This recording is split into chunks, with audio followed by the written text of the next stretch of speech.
ছোটবেলায় যারা বড় হওয়ার জন্য লাফালাফি করতেন কি শখ মিটছে না? আমার তো খুব শখ মিটছে। এখন তো আবার মন চায় যে শৈশবে ফিরে যাই। যাই হোক, সেটা তো আর সম্ভব হবে না। আসসালামু আলাইকুম এভরিওয়ান, সবাই কেমন আছেন? আশা করি সবাই ভালো আছেন। আমিও আল্লাহর রহমতে অনেক অনেক ভালো আছি। আবারও আমার সংসারের টুকিটাকি ভিডিও নিয়ে আপনাদের মাঝে হাজির হলাম। কোটাকুটি ধোয়াধুয়ি করে শেষ করে এখন অবশ্য রান্না করতে চলে গেছিলাম। আর এখানে আমি দুন্দুল বসাচ্ছিলাম, মশলা কষিয়ে দুন্দুলটা বসাই দিছে। আর অলরেডি আমার দুন্দুল হয়ে গেছে। এখন আমি লাল শাক বসাবো। এখানে চিংড়ি মাছ, একটু হলুদের গুঁড়া, মরিচের গুঁড়া দিয়ে ভালো করে কষিয়ে তারপরে এই যে শাকটা দিয়ে দিচ্ছি।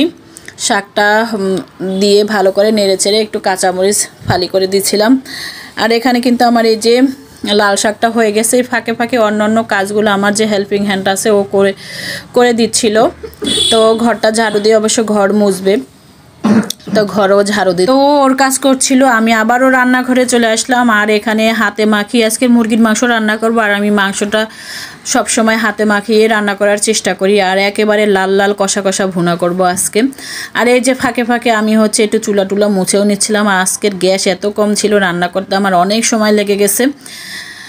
তাই এই তো আমার সংসারের টুকিটাকি। আর এদিকে কিন্তু আমার এই যে লাল লাল কষা কষা ভুনা কিন্তু মুরগির মাংসটা হয়ে গেছে, দেখতেই পাচ্ছেন গাইস আপনারা। আর এত বৃষ্টি ছিল বাহিরে আজকে, যা বলার বাহিরে, প্রচণ্ড পরিমাণে বৃষ্টি ছিল।